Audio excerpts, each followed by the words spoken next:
Shut up and sit down.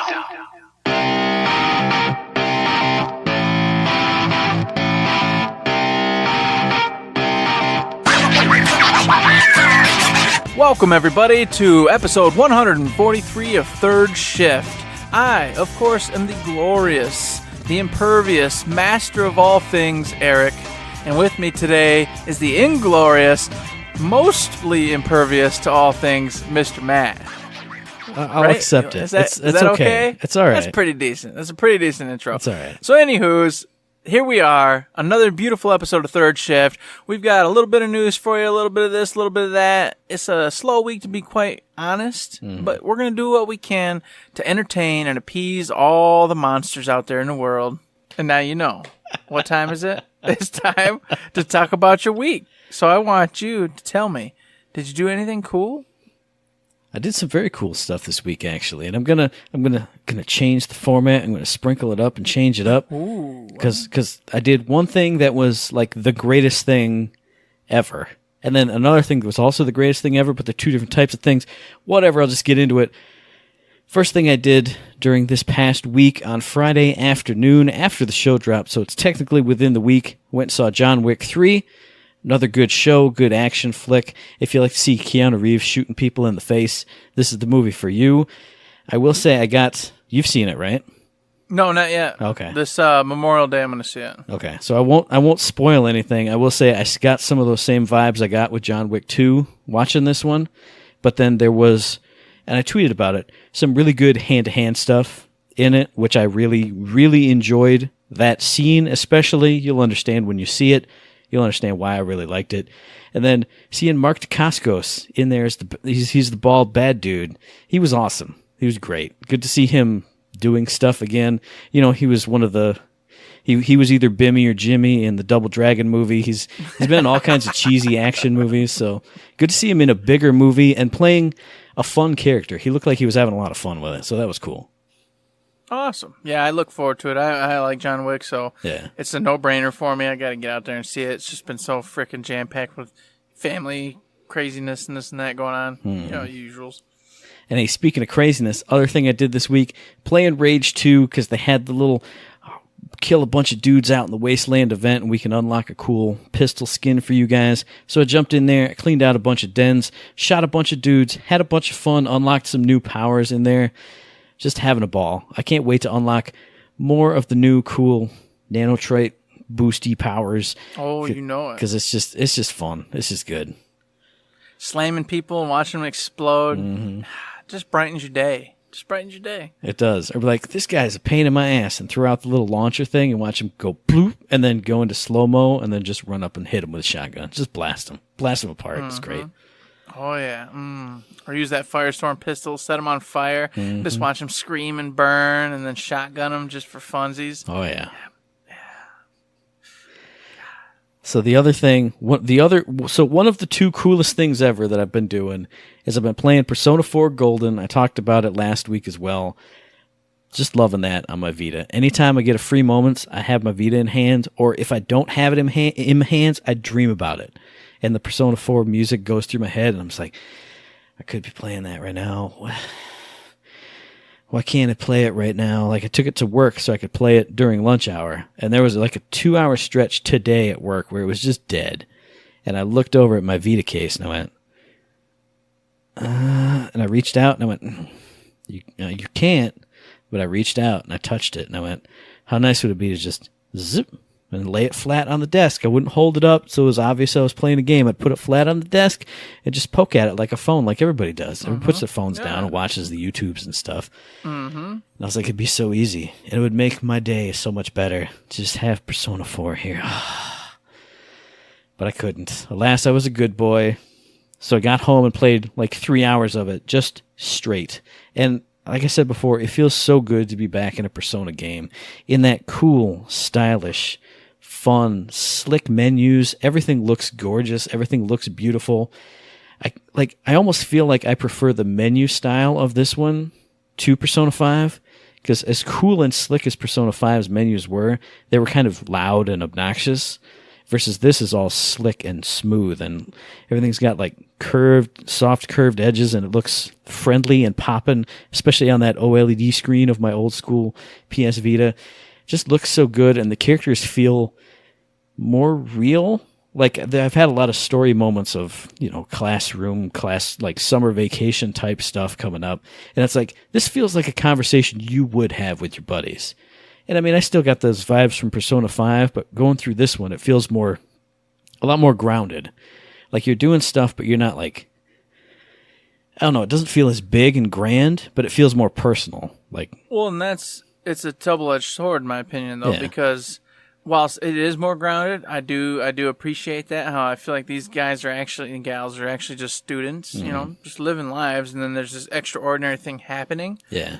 Sometimes it's a little dull to me, too, though, because, like, some characters, like Yukiko, it's just kind of boring.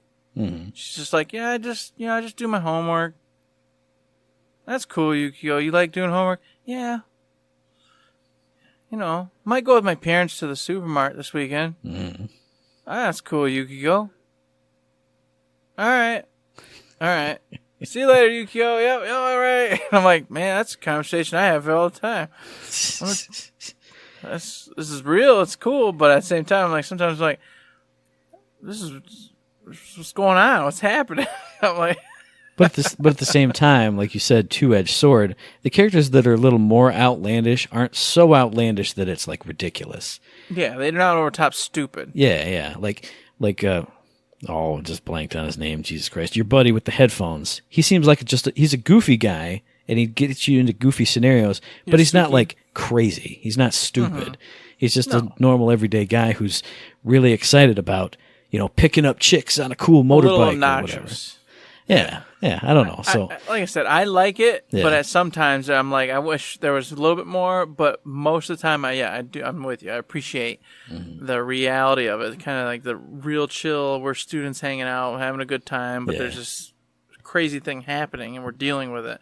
Instead of just like we're in 5, they kind of just embrace it and they go all out, and they're freaking nut jobs. It's like you immediately get superpowers. Basically, is how it feels. Like we go in the world and psham, we're these crazy avenging heroes, and instead of here it's like, well, we're investigating, but we can do cool stuff, but we're still just normal people. Us. Yeah So I don't know, I'm loving it though, like every second of the day. Like I said, I want to be playing Persona 4. It's just so much fun and so good, and just have it on the go, so I can just like roll around in bed and just be playing it, like just pull it out, wherever I'm at, just level up at work on my lunch break. That's what I did all the time, just up and down in the castle, up and down in the other one.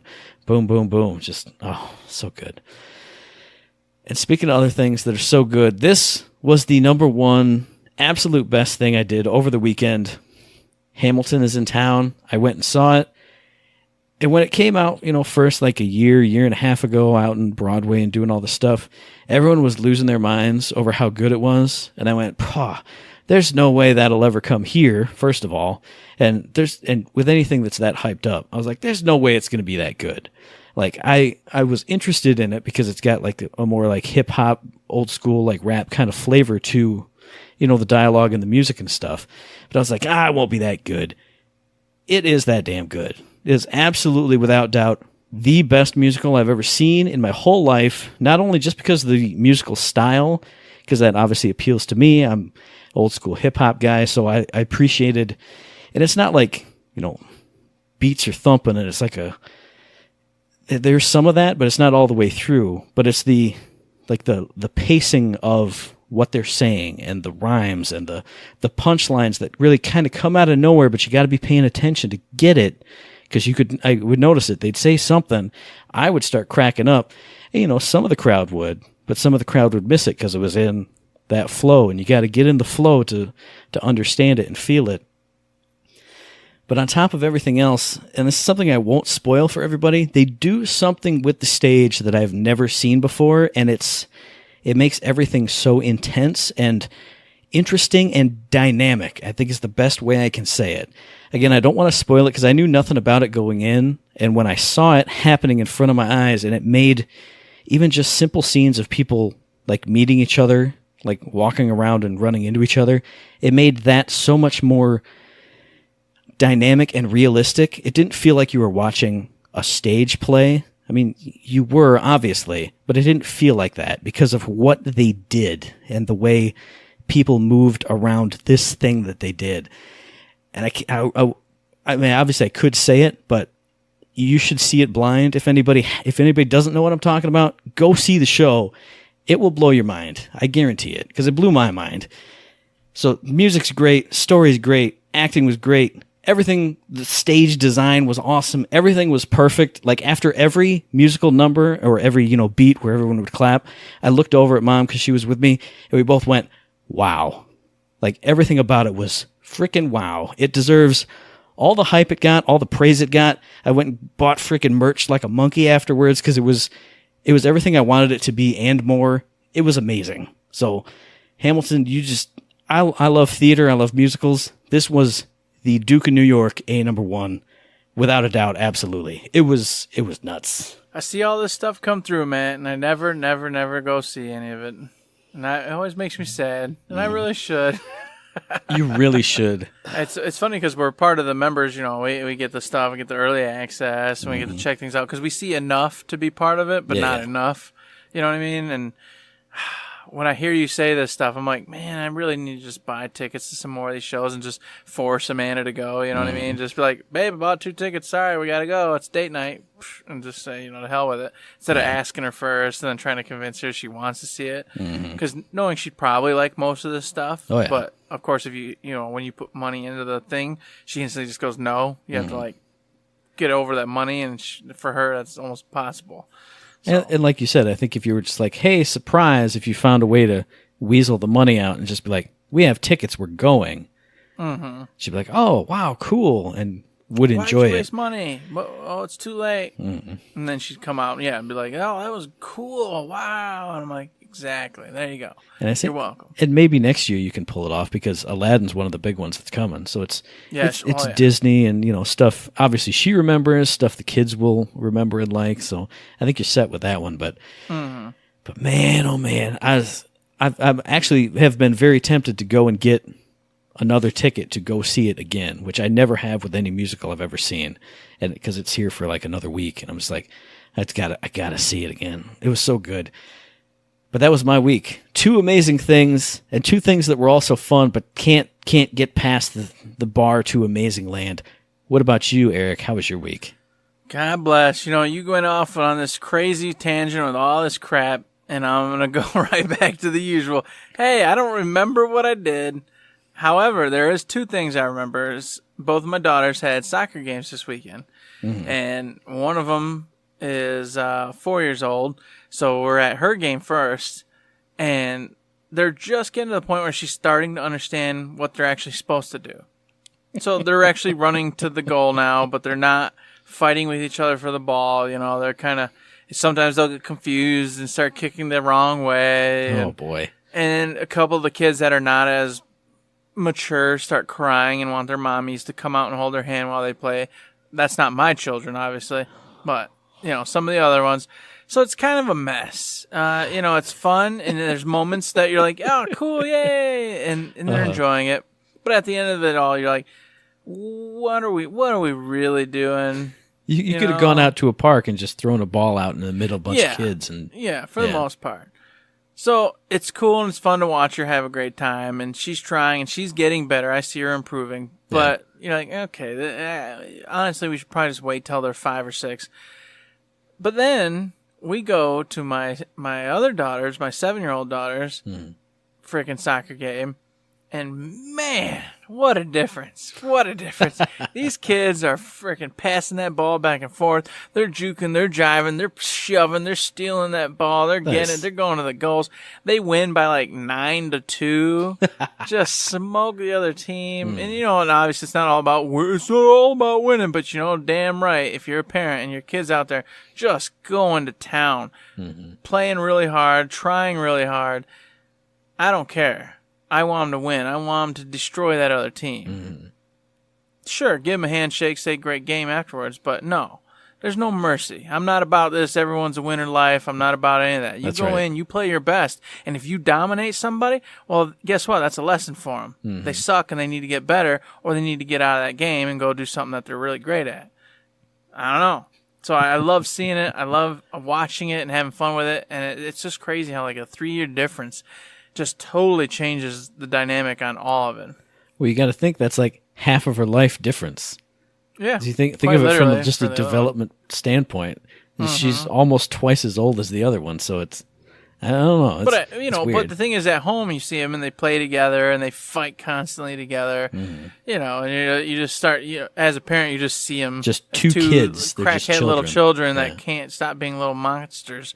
But then when you put them individually in their own little things or Mm-hmm. bubbles, you're like, oh yeah, that's right. One's way more advanced than the other Mm-hmm. when it comes to everything except for when they're just together fighting and arguing constantly. So, It also totally blows my mind that Elaine is 7 Mm-hmm. and Isabel is 4. Like they don't. I thought it was like 5 and 2 still or something like a lot know, more yeah. compressed. that time is just going, man. Oh, just man. tick tock. Getting old. Next getting episode, old. you'd be like, "Yeah, Elaine's out driving and took her for her Yeah. first test drives, getting her permit, and I'll go, "Oh, Jesus Christ!" Oh, what's happening? Oh, God. And you're going to have like one eye because you've already had a stroke. It's Yeah, going to yeah. be great. It's going to be perfect. I'll be playing Persona 3 by that point. I'm going backwards You- through the Persona You ain't games. going to Persona 3. I have it actually. It's over You're there. not going to do it. Yeah, I will. No. Yeah, well, I won't do 2 and 1 because they're totally Yeah, well, different. yeah. Mm-hmm. They're nothing like the rest. Even 3 is kind of iffy, but But I that's gotta- the first but I one gotta that see is it. the Persona you know. Yeah, but I got to see it. I got Yeah. to experience it. I understand. So besides that, did yard work, did all the usual crap, and like you, I've been playing Rage 2. Mm-hmm. Tons of fun. I love my favorite thing is literally just roaming around, going to the question marks, going to the dens, and Yeah. just clearing them out, finding the arc chests and the storage containers and the data pads, et cetera, et cetera. Even doing that halftime, I don't even go and like upgrade my skills all at once. I'll just Exactly. wait till like 2 whole days of playing, and then I go, "Oh yeah, that's right. I'm getting this for a reason." Then I just go in and upgrade everything. See, I was just gonna say, there's nothing better than going and doing like 5 or 10 of those freaking dens, and then popping in the menu, like, "Oh wait, yeah, what can I do?" And then you can get like 5 upgrades all in a row, even like the top tier upgrades, because you just are hoarding all this cash and stuff. Yep. Yeah. It feels good. You just like, and all of a sudden you got 3 new abilities, all this extra crap, and you're like, all right. And you go out into the world and you do it all over again. Oh, yeah. And have even more fun. The story doesn't matter. No. Doesn't matter at all. No. Gotta but go the kill killing- guys. Got it. Yeah. These are bad people. Kill them all. Mm-hmm. Roger that. I can do it. And you do it. And I'm a shotgun man through and through, and the shotgun is beautiful. Mm-hmm. And I do nothing but just run and gun in your face, shotgunning, meleeing. Oh, yeah. I enjoy every second I have with it. Mm-hmm. So that's been a bunch of fun. Like you picked up Persona 4. You've been going, and I'm like, oh my God, I've been playing this game for a while. I dropped off hardcore, stopped playing completely for quite some time. But I'm like, Matt's in it. Oh, I better get back in this and better beat this damn game. Uh-huh. So I've been back on the Persona gig, getting in there. Of course, I'm rusty. I'm trying to figure out where I was, what I was doing, where I Yeah. left off, getting that. I just think I'm to the point where I remember everything going on and where I'm at. But I'm still getting that Persona sense of being overwhelmed. I feel like I have a ton of options right now that are available to me, a ton of different branches and people who want to get, up in the links, and I don't know which ones to do. I forgot like which abilities I wanted or which links I was hoping to get to, and I'm like, crap. So I had to save it, and then I'm like, I got to go do some research and find out who I was going to follow and why. And Uh-huh. Yeah, I thought about doing that because, like I told you, like none of my party members are above level 3, but I have like all these other ones at 4 and 5, and one got to 8 today, and I was like, holy crap, it's up that high? Well, I got to max them out, and then I went, every time it goes up, it gets the Persona strength level up, but I'm like, what are these guys even going to do for me? Maybe I should look it up, and then I went, wait, I can't do that, because if their ability sucks, I'm just going to leave them at 8 forever and not finish it when I actually like the story and the characters. Mm-hmm. So I was like, I really want to do it, but I can't, because if it's disappointing, then I'll just have done all this for nothing, and I'll go, well, let's just start over. Just do party members. Just party members. And I can't do that. I can't do it. No, exactly. Hence why I've kind of, like I said, contemplated looking and trying to figure it out, even though in reality I'm kind of too far beyond that. There's a couple characters I have who are like way up there, and a couple I've kind of left behind. So like you said, at this point, it's almost just a waste of time, because if I go find out that somebody's way more important than the other, and I abandon them at 7 or 8 or whatever it is, I just wasted my life. And I'm like, no, just finish it out. Get what you get. I know that as long as you keep getting your personas maxed up and you get the right abilities, you're going to be able to beat the game regardless of what bonus stats and bonus things you get. So it's like, just have fun.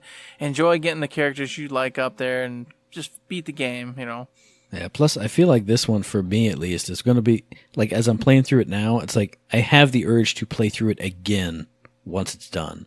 Like, I want to see, all the little roadblocks and dialogue choices you can't do originally that were my initial choices. It's like, oh, you don't have enough courage for that, or your understanding's too low. It's like, well, I definitely have to see what she says to that and what he says when I do this. So I got to do it again. And that was one other thing is with those, I'm encountering a whole bunch of those where I don't have the appropriate amount of whatever it is to do it. And that is my first response. So I'm having to choose the side ones. And it's kind of frustrating because I'm like, as I've discussed with Persona in general, just having to have all these different attributes up to get all the best of all the different storylines, which kind of forces you to have to play it again if you really want to get your optimal path and optimal choices in throughout the whole thing. So it's awesome, but at the same time, just kind of annoying where like, okay, I as me, the hero, as I am, I would have done that. I would have done that. That's what I would have chosen, and that's what I would have done. Instead, you needed your compassion to be at level 10. Oh, come on. Yeah, because I think there was one either earlier today or just yesterday where it was like the one good option that I wanted to say I didn't have enough courage for. And then the other two were like the complete opposite. Like, it was like, yeah, let's go do that. Don't have enough courage. Okay. And then it was like, forget it and I'll just go now. I'm like, no, come on. You can at least weasel it through, main character me. But I couldn't. But no. Man, I just want to talk about Persona 4. I just want to talk because I just met the sexy nurse at the hospital, dude. Oh my god. Well, you're past me then, because I don't know who you're talking about. Oh, so. I thought about it. I was like, should I ask him if he did the thing? And, oh no, but nope. Oh man. Like I said, I just got out of Reese's dungeon, and I'm on the first day after that. Or the second day, because I did one day hanging out with Chie, and that's it. That's where I'm at. So, well, I'm just getting to her. Like, she just showed up on the TV. They're like, "Oh, look, here's the girl who grew up in this town." I was like, "Aha!" So I'm almost up there. You just must have done something else then that I don't know about. I gotta go look around. Well, should I spoil it? There's a part-time job that gets you access to a different place, and that's where that person. I haven't even touched part-time jobs. Oh, dude, you gotta do part-time jobs, man. There's one I'm not gonna touch because it's got some other person in it, but this one I was like. Oh yeah. I'm every night I'm gonna be here if I can be here. Man, I have too much trouble with everything else. I know. I can't even hold on to the people I have. I keep finding there's like that new guy on the street who's got a portrait, and I'm like, who the f*** is this guy? And I talk to him every time, and he says the same things. I'm like, when are you going to be a social link so I can further abandon Chie and Yukiko and all my actual friends and just be friends with the townspeople for no reason? Ugh. Jeez, oh Pete. But you know what? That's enough. And it's all enough. So that was my week. Nothing else too special going on. Did some board games with friends on the Sunday. Oh, yeah, we did do that. Yeah, we did do that. We did. And hung out with the family. And la-di-da, here we are. It's Thursday.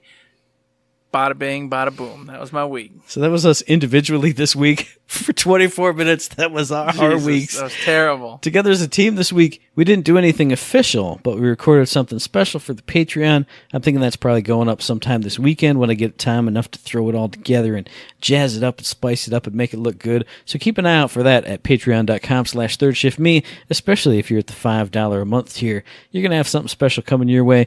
Coming up next week, we got IG2G episode 54. There's a game that came out this past week. I still haven't had a chance to play it because Persona 4 is sucking all my time away. I can't wait to talk more about it and to actually play it and give some first impressions because everything about this game you have to listen to IG2G to find out what it is very exciting and appealing to me.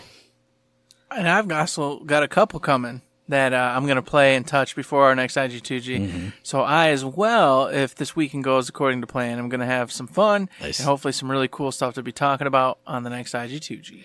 Heck yeah, and you know what else is cool? Shift codes for Golden Keys in Borderlands, the pre-sequel, and not Game of the Year edition, but they had some kind of thing going on twitch.tv/Borderlands where they were giving away 30 golden keys throughout this past week. I don't know how it worked because I didn't check it out, but if you were there, you've got them. You're having a great time. And if you don't have them, hit up the Twitter, the Reddit, the forums, the Instagram. Hit up your preferred shift code provider and get yourself some free loot. Dang. Completely missed that. See, that's the problem with having to work and not being able to check my Twitters and all that all the time.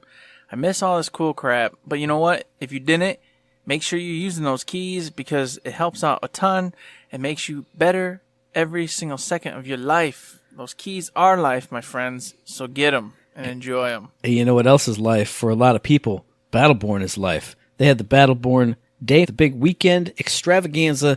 I went in there. I played some story apps. I played them on stream. I played 2 of them with you. What other kinds of fun stuff did you do for Battleborn Day, Eric? Well, I got on, and of course I played with Danny, and I played with Sean Haggerty. We had a whole bunch of fun. We had some great matches. We had some terrible matches. Yep. We did PvP. We did some PvE. I remembered why sometimes I want to strangle everything. And then I also remembered why that game was so amazing. So it was a double-edged sword, had a lot of fun.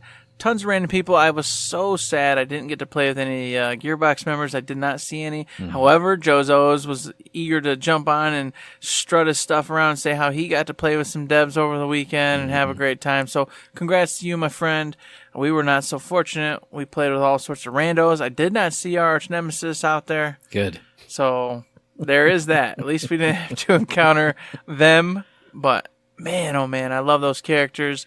I love the environments. I love the PvP in there. I love the stories. I played a couple, like you said, I played a couple ops with you. Good times. It's just good times. Getting back in there and just going, yes.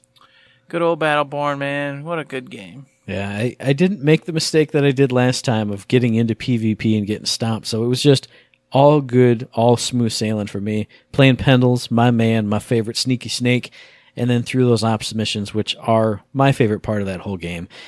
It was just all good for me, and I was like, man, I wish this was still vibing and jiving and getting updated and all, everything that it was back in the day. Imagine that. Because, like we said, love those characters, love those environments, love the enemies, love everything about it, and it's just not popping anymore. It makes me sad. I don't remember where it was said, so, don't quote me or nothing, but I vaguely remember something over Twitter where they were talking about if Battleborn 2 ever continues or goes forth or it does anything, they are very aware, of course, of how they ended Battleborn 1, and they said, it would very much continue on from that point. Nice. So if you know where it was and how it happened and what's going on, of course, with the Heart of Ekinar and the Phoebe storyline there, it would take place there and it would continue forward. So Nice. If they ever get the chance, they said they are eager. They do know the story. They do love the story, obviously. And, maybe someday if they get all that extra money from the Borderlands 3, they go, you know what, we're going to give this a round 2, maybe change a few things up so that way they can get a corner of the market that's not being consumed by anybody else. It just sparked a little bit of hope in me. It said, maybe Battleborn's going to come back because I love the story and I love the characters and the ending, the way it was. I was like, this has so many things it could do and go. And I was just thinking when you said that, we've already experienced the jump in visuals and everything from Borderlands 2, specifically on the Handsome Collection side, which did look good, to Borderlands 3. Could you imagine, 3 or 4 or 5 years down the road, how much better Battleborn 2 would look than even Battleborn 1, which does still look awesome? I was just thinking, all the fresh techniques and textures and all the stuff they could throw on those crazy worlds and those crazy characters, that would be amazing. Indeed, it would be because the VFX, the effects, and all the other crap they got in just the first one, crazy, out of this world, awesome. Yeah, stuff is always popping, stuff is always going on. It just feels good. It feels right. What they could do with the next generation, Oh, geez, oh, Pete, that'd be so great. Just don't make it come out with any other stupid game around it, and so it's on its own and gets a fair shake at the world. I don't know, man. I don't know how they could roll it out. It'd have to be like in that perfect spot where everyone's still content with Borderlands 3 and ready for more Gearbox, but not hungry for a new Borderlands. Because honestly, the Gearbox community is insane. They're awesome, but they're insane. Yeah. They want Borderlands. They just sit there and they just want to eat it constantly. No exceptions.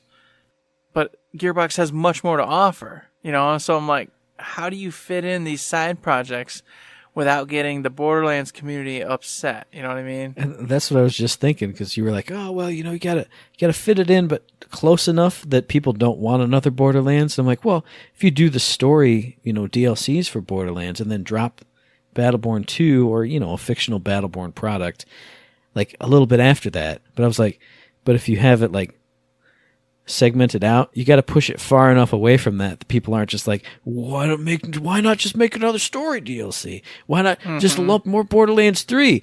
But then you got to have it also not too far, because then they'll say, well, where's Borderlands 4? Borderlands 4. It's just a delicate thing, because I feel like the Gearbox community is just so bent up and hooked up on, Borderlands that it's like, man, Borderlands is awesome. Don't get me wrong. I'm going to play the hell out of it. But there's more they can do, and I want to see them do more. We've had podcasts where we talk about games and other things we'd love to see Gearbox try and like experiment with and broaden their horizons a bit, on different things. Nuke and Duke. Where's my Nuke and Duke, man? I'm telling you. God, what a good game that'd be. But anyways, yes, Battleborn Day. The whole weekend was a fantastic time. Mental Mars, Lowlines, Bea, everybody else, Jozo's, all those guys and gals involved. You all did a wonderful job. It was fun to see everything come together. The awards were given out. The art one's still up in the air, so you can still, if you're an artist, and you're drawing and going at it, you still got a chance to get in on that one. Nice. But the rest have been handed out. So congratulations to everybody who won. Congratulations to everybody who participated. It was a good time. Yeah. I liked it. Yeah. I can't wait to hopefully play again next year if it happens, because next year's going to be really weird. We're going to be coming up on like PS5 and all this other stuff going on. I don't know how that's going to work. And Borderlands 3 will have been out. We'll probably be in the middle of some story DLCs. And DLCs. Yeah, we'll see how it all goes. But you know what? There's always a place in my heart for Battleborn. Absolutely. So then rolling into the general Gearbox news segment, I noticed something today that I totally skipped over before. So I'm going to dive right into it because there's not a lot to it. But it was a tweet that I believe just the Borderlands Twitter threw out there. And it was like, hey, take a look at one of the guns, one of the billions of guns that we have in this game. And it was a Hyperion, I believe, assault rifle or SMIG, one of those types of guns that said, you got to look at the gun. It was turning around. You got some stats on the bottom. And I went, okay, cool. And then I immediately scrolled past it. But apparently, if you watched it a little bit longer, it showed somebody using the gun on a new firing range there on Sanctuary 3. At least I'm assuming that's where it's from. So Mental Mars posted up. He said, hey, we got to look at a firing range with actual moving targets. Like there's one that goes across. There's ones that flip up and down. And then at the very end of that little, like maybe 5-10 second look at the firing range, the camera pans up and there's like a little clock in the corner. So you might have like a little challenge on this more active firing range than just, hey, it's a target dummy, just shoot it and see what the damage numbers are. So I didn't even notice it, so props to him for pointing that out, and that's just more cool stuff they added. Yeah, I saw the Mental Mars put that whole article up, and like you, I didn't even pay attention or notice it. I just noticed they were showcasing a gun and said they had bajillions, and they were going to start throwing random ones out, and I was like, oh, that's pretty cool, that's neat. And then Mental Mars put up his article, props to you, Mental Mars, and I went, all right, well, let me go read what he's talking about here. Shooting range, cool. Moving targets, cool. Clocking time's cool. And I was like, oh, that's neat. The reality, though, is I have never once thought about a shooting range. Right. I've never once even used a shooting range. I just go out to, like, the bandits and start killing them and just check things out and see how it feels. And if it feels good, I use it. But, of course, I'm not a min-maxer. Exactly. So, for me, I'm just like, if it seems to kill bandits quickly, if it feels good, if it feels accurate, I'm all about it. So maybe with this being moving targets, And then, of course, giving you the numbers. And then, of course, like you said, there's timers and stuff, so you can kind of see how long it takes to get the burn effects or whatever effects it is. And how maybe I'll utilize it. But once again, I'm not a min-maxer, so cool for them. But for me, I was like, oh, that's neat, but, whatever. Well, and see, that's what I was thinking, too. I was like, all right, that's kind of a neat thing that they threw in there. I won't ever use it. But then as soon as I saw that clock up in the corner, I went, well, if they've got a timed set, rotation going or set amount of time that targets are popping up, that means there's got to be challenges, which means there's got to be quests to do challenges to maybe unlock better skills or discounts or something, or some kind of reward. Maybe you get a special gun for doing the challenge. That I will be all about. When we're not playing, I'll be in there trying to grind up to platinum star level with that just because I'm a crazy person and trying to find the best gun to take out this challenge. Oh, man, well, now they're robots, so you got to get a good corrosive gun. So I'll be in there just grinding away on that. I'm not a min-maxer either, but if you tell me, hey, here's a challenge to do X in Y number of seconds, I got to do it. Well, now you say that, you could tie two things in. You could tie a trophy in. Mm-hmm. So if you do a certain thing, get a certain amount of damage in, and on a certain amount of time or whatever, you get a trophy killing targets or some cool Borderlands quip that'll make it way more enjoyable or funny for you. And then secondly, maybe like with Moxie's tip jar, if you do a certain thing with a certain gun or a certain combination, there's a chance that he goes, oh my God, here, you take this because you're a freaking rock star. And then you could get like some cool rare gun, from Marcus and move on about your life. That'd be pretty cool too. I'm picturing Claptrap zipping through the back as like the bonus, like the little UFO in Space Invaders. Just, oh, hey, I'm going to, with some little voice line once you shoot him and he goes flying off all burned up. They could do all kinds of fun little Easter eggy type stuff with that too. Yeah. See, if you had all that, now I'm on board. Well, see, there you go.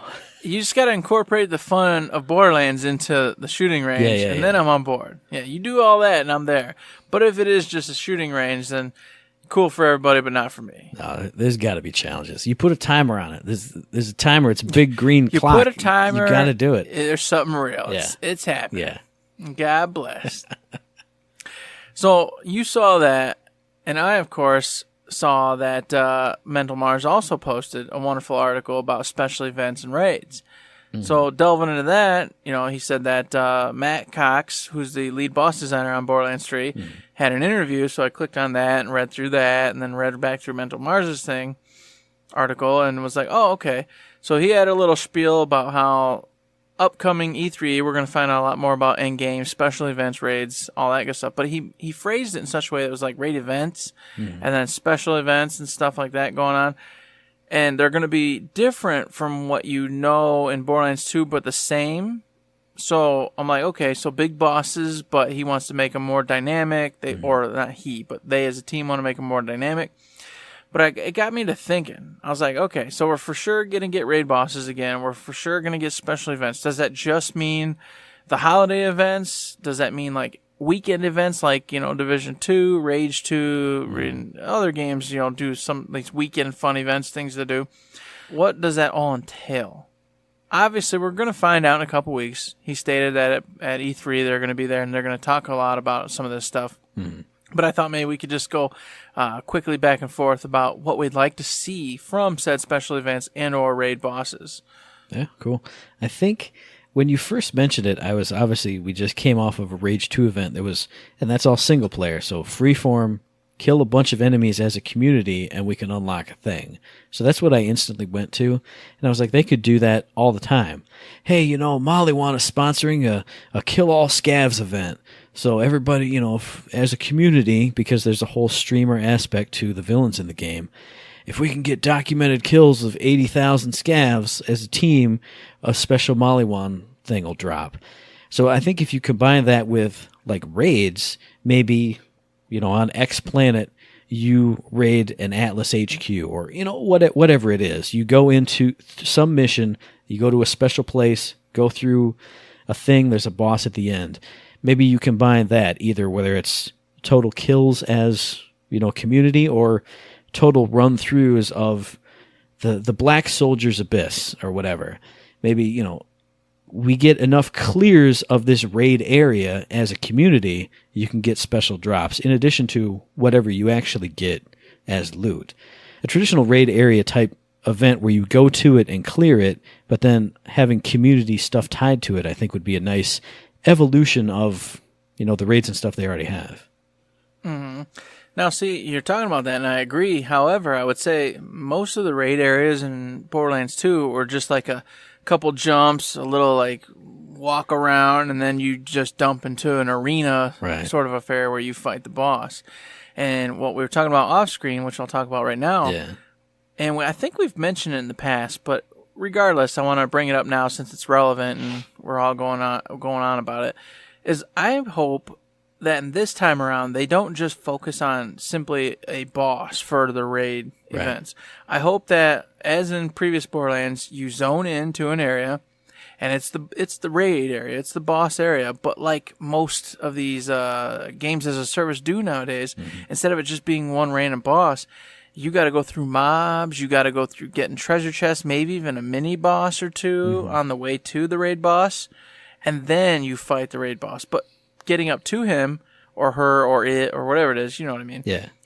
There's a couple of rewards like treasure chests or mini bosses who have drops of their own. So you can go through just to get those, or you can go through to get all of it, whatever you want. And like you said, then you can start tying in special events where it's say, hey, One-Eyed Willie, he's over there by the raid boss there. You get up to him, kill him while he's on fire, and then that'll trigger this or that, and then you'll get a special thing for the weekend.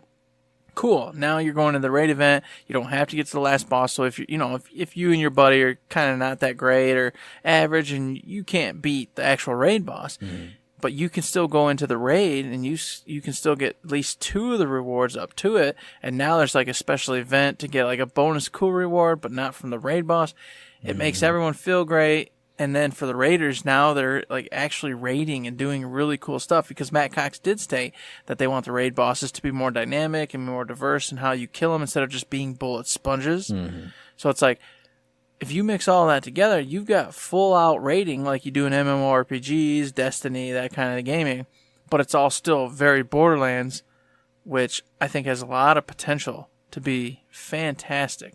Yeah, definitely. When you were talking about traditional Borderlands versus this, new raid scenario, the thing that kind of popped in my mind was, that Mr. Torg DLC from Borderlands 2, where there was I can't remember the name of the bar. You spawned into the bar and you could fight waves in the bar, and then Pyro Pete was like through that area and then off to the side.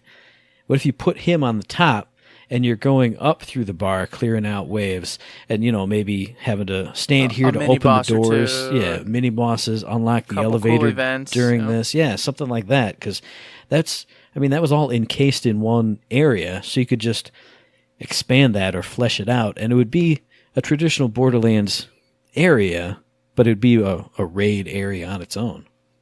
And that's exactly what I'm talking about, is making the raid areas their own cool things where you're going through a whole event, I don't know why they haven't really done that in the past. Mostly it's been just a side path and then it gets you to a raid boss, which that's fine in and of itself, but I feel like that was fine then. Yeah. I think now the times have changed. Games as a service are a thing. It's the way things go. They took a little bit from MMOs, transmorgified it a little bit, and now it's this hybrid.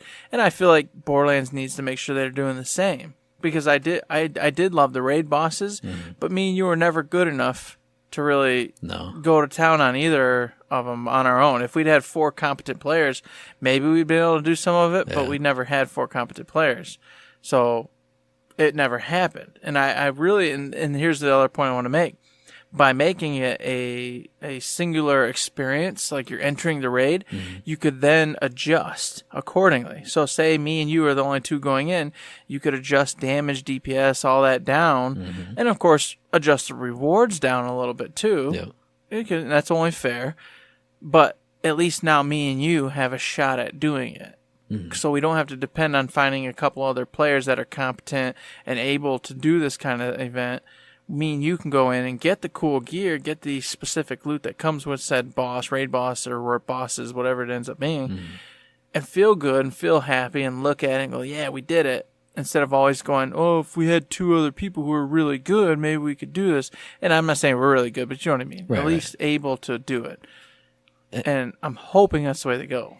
Yeah, that would definitely be cool, because then you could, like you said, tailor your own experience, as with so many other areas of the game. But even if they didn't do that, as long as they stretch out that raid area and have, like, you know, not like specific tiers, but like you said, mini bosses or a challenge here or a mini boss here, at least you and I would be able to go through and hit 1, 2, 3, 4, and 5, and maybe 6 is the one we just can't do unless we have a party. But we can at least go through these 5 fun challenges. And get cool loot up till the 5th boss in this raid area or whatever you want to call it, and we feel like we're still in it. You know, we're like part of the conversation. Yeah. You know, oh yeah, we got up to Billy Bong Wong, and you know, man, after that though, we just couldn't make it. And at least we're there. We're having a conversation with individuals, and you know, it's a piece instead of just going, here's a boss. You need to have greatly geared individuals who are coordinated and doing the right thing. Oh, we don't have it because it's just me and you. And you can't do it. Sorry. And it gives you fun things to do up until the point where you may eventually get punched in the face, as opposed to just run from the U-spawn station, drop in, get punched in the face. There's nothing else to do. You can at least have fun experiences along the way. You'll be like, okay, well, this is where we have to stop because we're not good enough for that. But wasn't this a fun 30 minutes of you and me running through?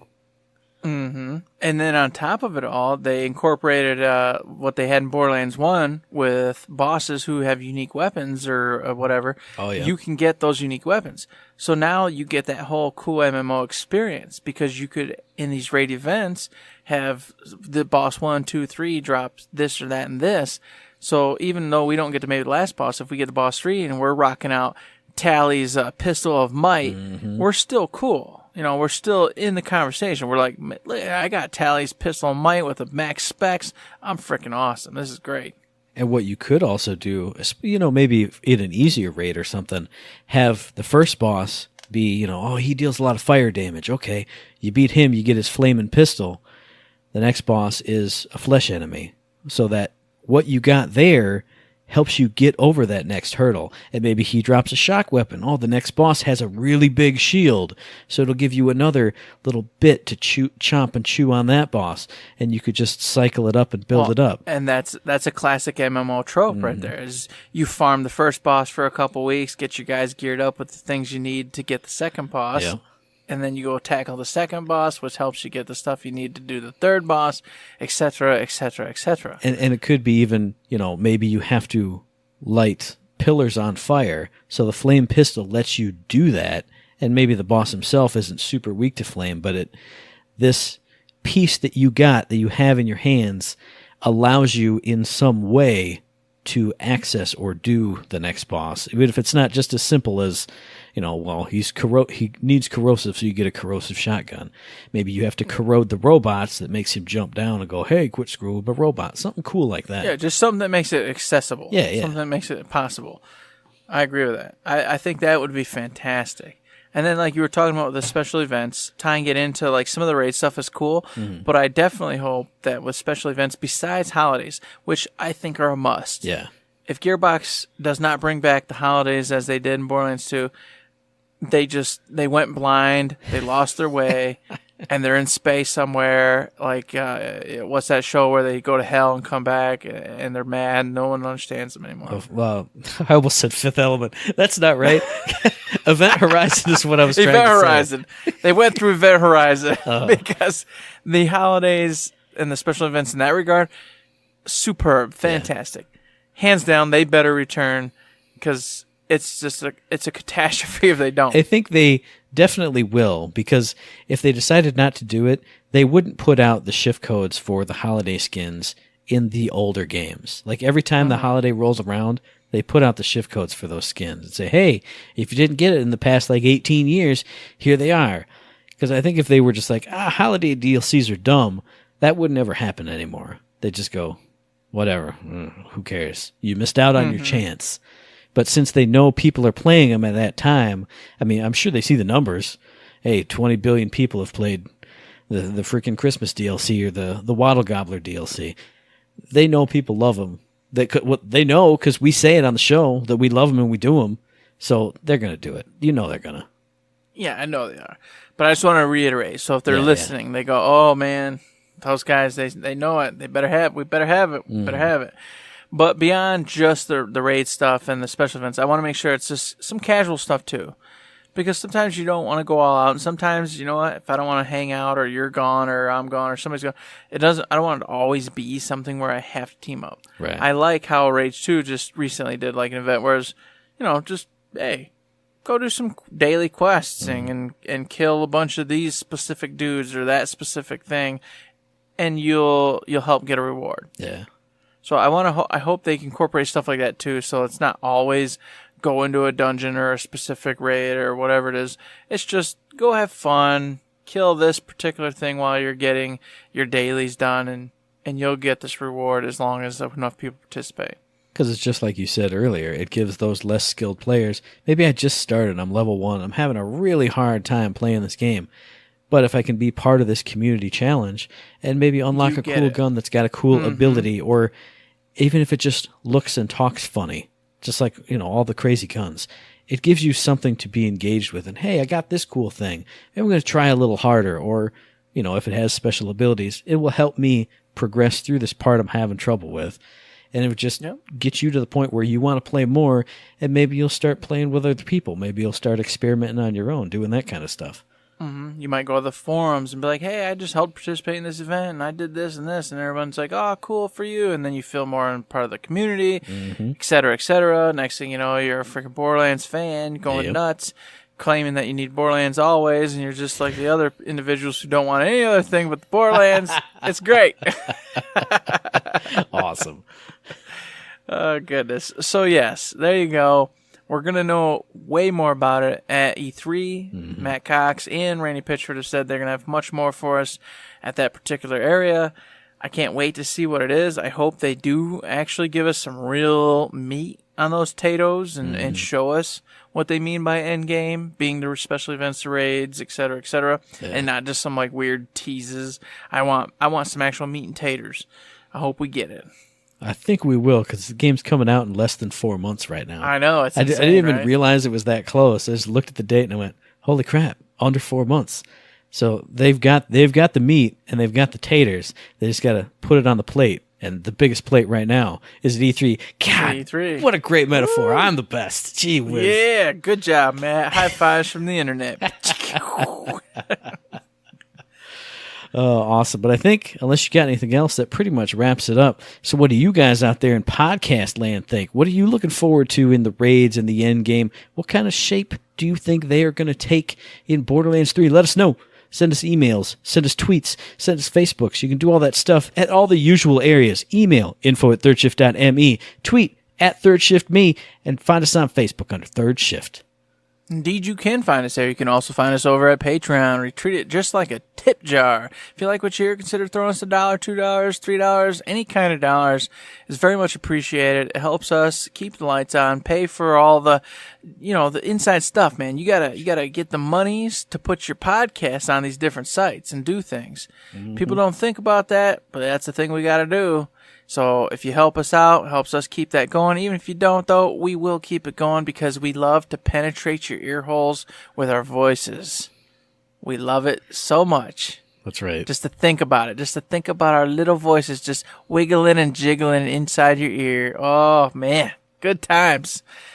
And hey, you know what? If you have $1 million, why don't you go ahead and give that to us, too? Because then we'll open up a Food Lion. And we'll have babies in jars and people running around in lion outfits. We're simply crazy, all right? There's no two ways about it. We've gone mad. I don't think we've had it together for years. I think we've gone insane, but it's all right. And you know what? If you can't donate anything, that's okay too. You can give us mailbag questions, feedback, likes, 5-star ratings on the different things, any interaction, even over on Twitch. Hey, maybe follow us, subscribe, do something like that, whatever. All the interaction just makes us feel good, makes us feel like, hey, you know what, there's somebody who likes us, somebody who likes what we're doing, so we keep on doing it for you the individual or individuals who like it. Absolutely. And of course, this podcast drops every Friday, so we'll be back in your ear holes just bouncing and juking and jiving all around in there on the 31st of May for our very next episode. You can find that episode on iTunes, on Stitcher, on Podbean, on Spotify, and on YouTube. And as I always say, if you like what we're doing, you'd like to help us out, please give us a like, a rating, review, a comment, a subscription, any kind of good thing on any one of those good services, because it does help us out. Indeed. You need to give us those 5-star ratings and all that other good stuff, everybody. We promised a 5-star story, and we're going to get you one of these days. You know, one of these hobos is going to get you a 5-star story, I promise. Mine's too And epic. if they I'm don't, going to be like I'll George pull R.R. through. Martin. I'm just never going to finish writing this 5-star story. It's kind of what part it's of the gonna fun at this point, right? be. That's true. You get to say it with every week, and I get to go, oh, crap. Exactly. That's all right. With that, though, we've completed another wonderful episode. Can't wait to hear from you and talk to you next week. But until then, Matt, there's nothing left to say. But Don't forget to say...